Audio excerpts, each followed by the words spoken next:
ये हमारा भ्रम है। जिस हिसाब से परमात्मा को चलाना होगा वो चलाएंगे।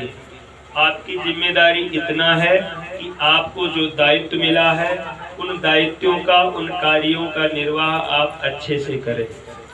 लेकिन केवल काम ही करते रहें, केवल भोजन का ही प्रबंध करते रहें, केवल परिवार के बीच में ही लगे रहें, तो फिर यह मानव जीवन व्यर्थ हो जाएगा। यदि भोजन ही करना होता, परिवार ही चलाना होता, तो पशु पक्षी सबके परिवार है। और हम लोग देखो, हमसे वो ज्यादा बुद्धिमान है। अगर समझे तो हमारे पास बच्चे हैं, हमें बड़ी टेंशन हो जाती है, इनको पढ़ाएं कैसे, खिलाएं कैसे। और कहीं बात करते हैं तो हम फला स्कूल में बच्चे को पढ़ा रहे हैं, इतनी व्यवस्थाएं दे रहे हैं, जैसे लगता है सब कुछ हम ही कर दिया।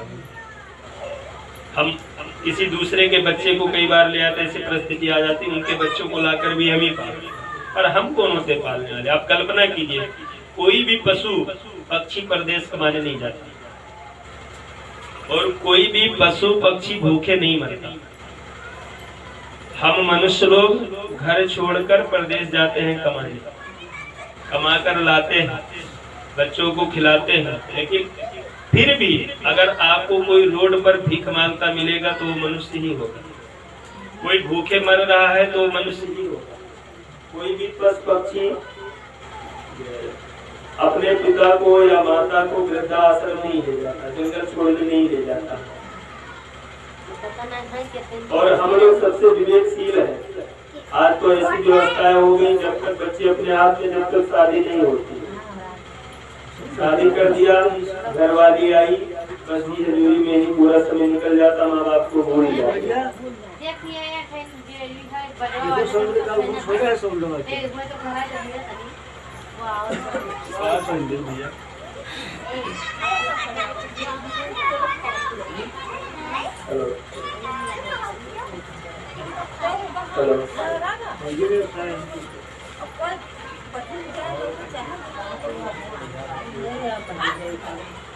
हेलो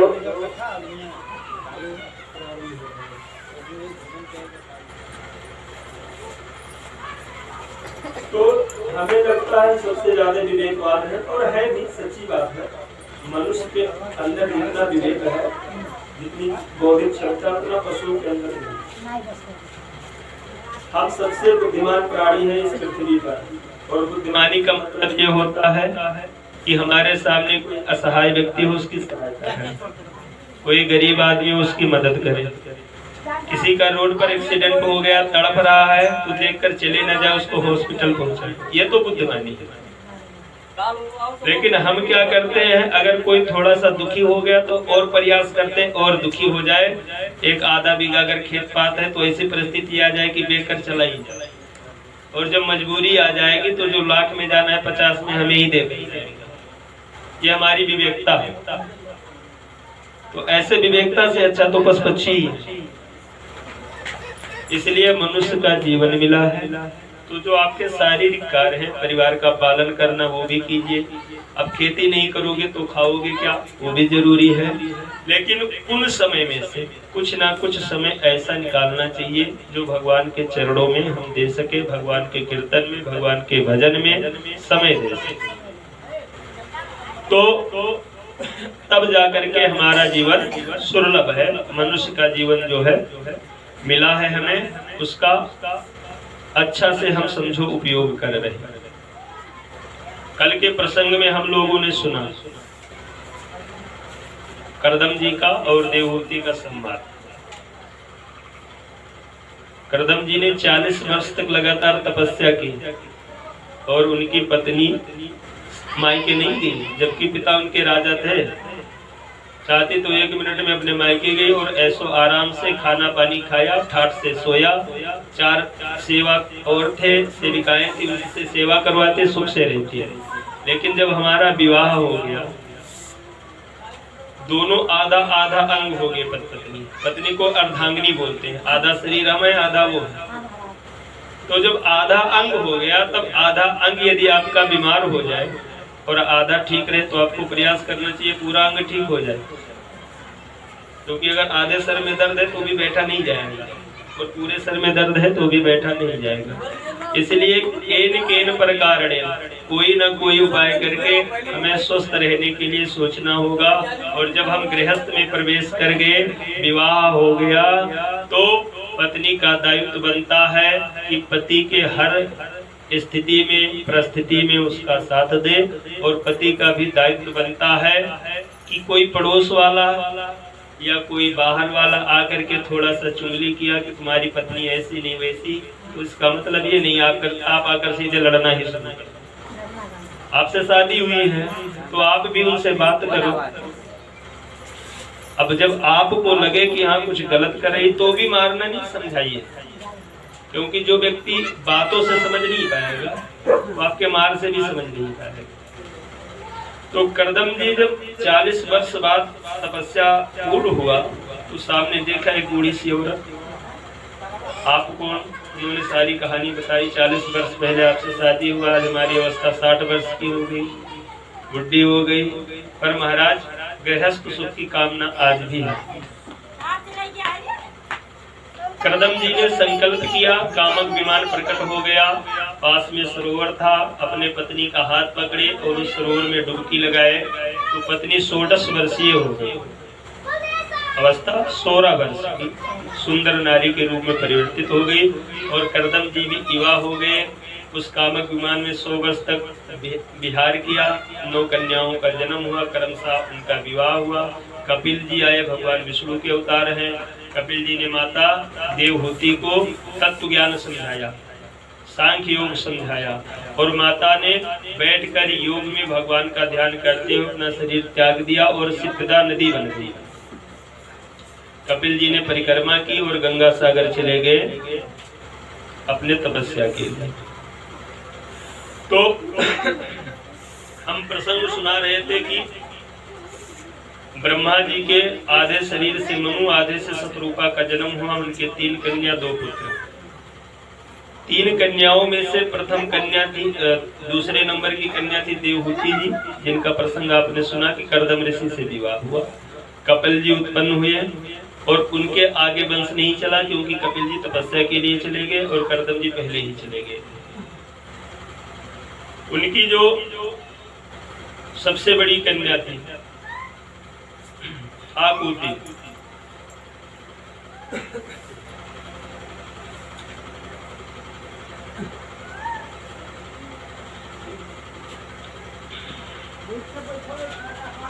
आकुति का विवाह रुचि प्रजापति से हुआ। एक ऋषि थे रुचि प्रजापति, उनसे उनका विवाह हुआ। तो उनके घर में यज्ञ और दक्षिणा का जन्म।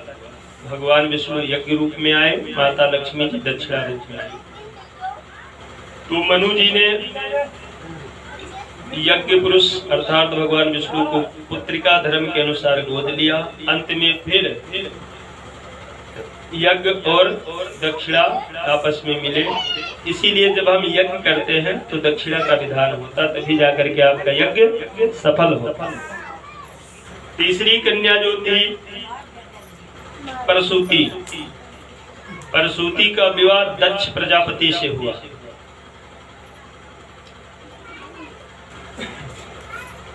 दक्षाय ब्रह्मपुत्राय परसूतिं भगवान मनुः प्रयाक्षाद्यत्कृतं सर्ग स्त्री तिर्लोक विततो महान।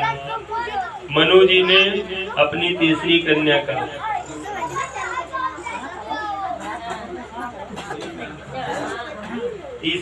का विवाह दक्ष प्रजापति से किया। तो दक्ष प्रजापति के घर में परसूति के 16 कन्याओं ने जन्म लिया। 16 कन्याओं में से 13 कन्याओं का विवाह धर्म के साथ हो गया, बाकी बची 3। तो एक कन्या का विवाह हुआ पितरों से, एक कन्या का विवाह हुआ अग्नि से। स्वाहा नामक जो कन्या थी वो अग्नि को ब्याही गई और स्वधा नामक जो कन्या थी वो पितरों को ब्याही गई। जब आप अग्नि में आहुति डालते तो बोलते हैं स्वाहा, मतलब अग्नि जो है वो अग्नि की जो पत्नी वो है स्वाहा, तो तब हम अग्नि में कुछ डालते हैं तो स्वाहा इसलिए बोलते हैं कि अग्निदेव को दे रहे हैं। कई बार ये मना कर जाए कि हमें नहीं मिला तो पत्नी का नाम भी साथ में लेते हैं, बोलेगी नहीं हमारे सामने की बात। स्त्रियों का स्वभाव बड़ा दयालु है। तो जब अग्नि में आहुति डालते तो बोलते हैं स्वाहा, और जब पितरों का तर्पण करते हैं तब बोलते हैं स्वधा। स्वधा पितरों की। और एक जो कन्या थी 13 धर्म को, एक अग्नि को, एक पितृ को, 15 हो गई। और एक कन्या जो थी सती, उनका विवाह भगवान शिव से हुआ, लेकिन उनके घर कोई संतान नहीं हुई।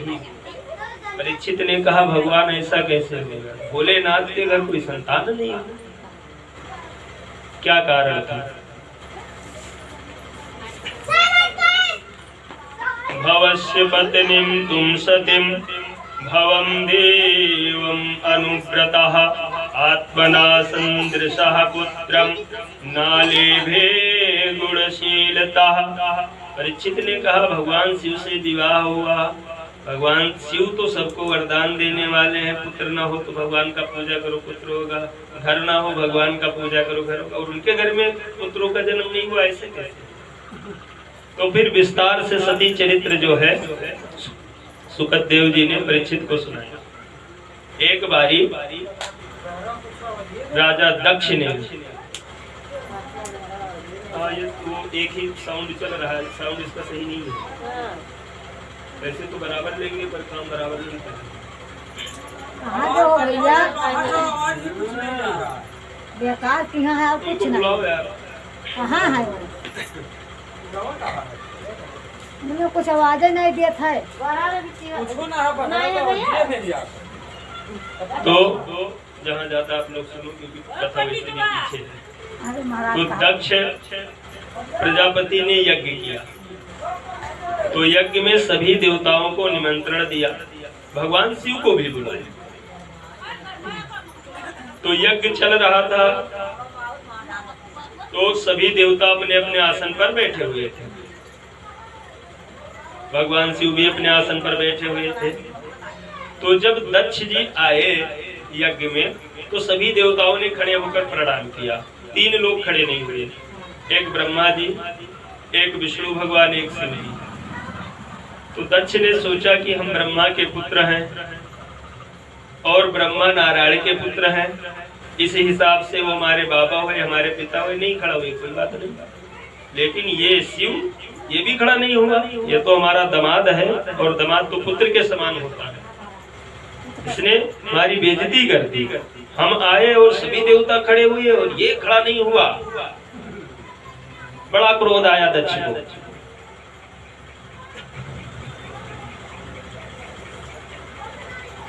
अब दक्ष ने सबसे कहा, देख रहे हो इसको, एस में शिष्यताम प्राप्तो यन्मे दुहितर गृहीत पाणिम विप्र अग्निमखतः सावित्रया इव साधवत गृहीत्वा मृगसावक्षः पाणिम मर्कटलोचना प्रत्युत्थानि अभिवादारहे वाचायात कृतनोचितम।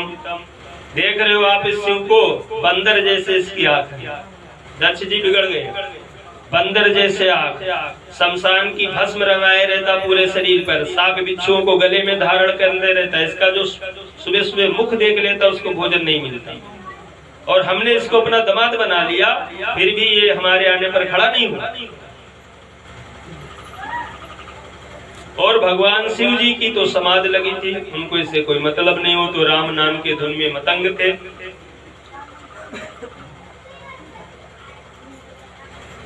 मैंने बड़ी गलती की, ब्रह्मा और विष्णु के सलाह पर मैंने अपने पुत्री का इसके साथ विवाह कर दिया। नहीं, इस असभ्य के साथ, इस अमंगलकारी स्वरूप वाले व्यक्ति के साथ अपने पुत्री का विवाह कौन करता है। बड़ी घोर भगवान की निंदा करने लगे, उल्टे सीधे कहने लगे भगवान को, पर शिव जी कुछ नहीं बोले। आजकल होता क्या है समाज में, कोई विशेष पद पर पहुंच जाता है और कहीं कोई पार्टी चल रही हो, कोई मीटिंग चल रही है, आपके घर पर कोई फंक्शन चल रहा हो, कोई कार्यक्रम आयोजन हो रहा हो और 50-100 व्यक्ति उस पंक्ति में बैठे, और मान लो सपोज करो कि आपका किसी पुलिस वाले से परिचय या किसी नेता से परिचय और वो आ गया, तो सभी लोग खड़े होकर दंडवत करते हैं, कोई नमस्कार, कोई प्रणाम, कोई राम राम, कुछ ना कुछ करते हैं। अब उसमें यदि कोई व्यक्ति खड़ा ना हो, 100 में से 99 खड़े हुए उनके सम्मान में, वो उन्होंने नहीं देखा, एक व्यक्ति खड़ा नहीं हुआ, सारा ध्यान उसी पर। जीवन में आप अच्छे कार्य करते रहिए, कोई बात नहीं, लेकिन कहीं कोई एक गलती हो गई तो उस गलती को सभी पकड़ लेते हैं और सारी अच्छाई भूल जाते। सब जितने लोग थे सब खड़े हो गए, केवल 3 लोग नहीं खड़े हुए, 3 में से एक तो उनके बाबा, एक उनके बाप, उनका तो कोई बात ही नहीं है, लेकिन शंकर जी दामाद है, ये नहीं खड़े, ये बड़ा खल गए।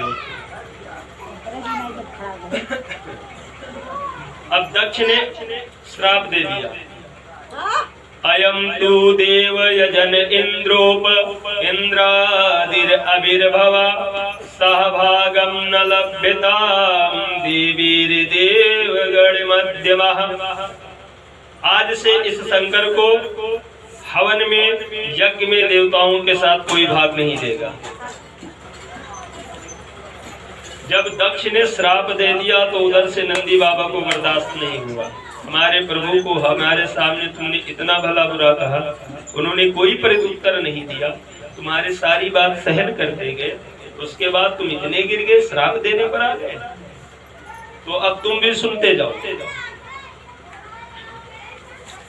जो लोग भी देह अभिमानी दक्ष तत्व ज्ञान से विमुख हो जाए, जो दक्ष को अभिमान आ गया है, यह जो इसके पास ज्ञान है उससे विमुख हो जाए, पशु के समान इसका मुख बकरे का हो जाए, जो दक्ष का अनुमोदन करने वाले हैं वे 84 के चक्कर में पड़े। अब जब इस प्रकार से श्राप दिया नंदीश्वर ने, तो भृगु आज तो दक्ष का यज्ञ करा रहे थे, वो भी खड़े हो गए, वो भी श्राप देना प्रारंभ कर दे।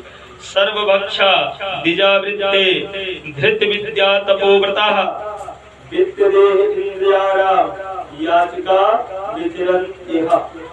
सर्वभक्षा, जो ब्राह्मण भगवान शिव की तरफ से सर्वभक्षी हो जाए, सब कुछ खाने पीने लगे, द्विजवृत्ता ब्राह्मण वृत्ति को त्याग कर और कार्य करने लगे, वित्त देहा इंद्रियाराम, इंद्रियों से जिसे भोग करने लगे, याचिका विचरन्त्यः, और भिखमंगे हो जाए। भृगु ने श्राप दे दिया कि जो चंदन वंदन लेप करके भस्म का धारण करके भगवान शिव जी के पक्ष में बोल रहे हैं, सब भिखमंगे हो जाए।